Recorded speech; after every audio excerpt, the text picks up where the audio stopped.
Sveiki, brangieji. Mes randamės sporto klube RL Gym ir pas mus prasidėjo naujas neformalus švietimo sezonas. Ir norim pakalbinti patį vieną iš pirmųjų mūsų neformalus švietimo narį Fitness akademijos. Jokūbai, kaip tu laikaisi? Gerai laikausi, gerai. Nėra jokių bėdų. Labai smagu, kad tu nepalieki mūsų klubo ir esi taip ir toliau ištikimas mūsų klubui.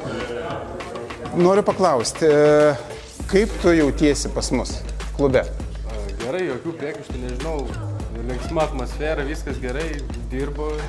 Ir jo, tiek šauni kompanija, draugų. Ar patenkintas, pavyzdžiui, įranga? Jo, įranga viskas gerai, nėra priekaištų. Pagrindiniai pratimai yra, ką darau, tas jo. O treneriais? Treneriais jo. Jo. Ne, šiaip jo. Čia kuris bjauriausias, parodyk pirštais. Ne, juokauju. Ne, Jokūbas kuklinasi. Ne, šiaip malonus visi, tikrai pagarbingi žmonės, padedantys, aišku, jo. Kitas klausimas, bet jau rimtas. Ar tu rekomenduotum, pavyzdžiui, ateities moksleiviam pas mus jungtis į Fitness akademiją? Ir kodėl?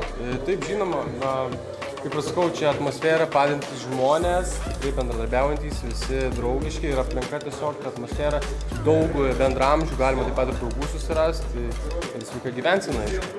Super. Tai ką, jūs girdėjot, žmogus nemeluoja, mes geriausi. Kviečiam pas mus į Fitness akademiją.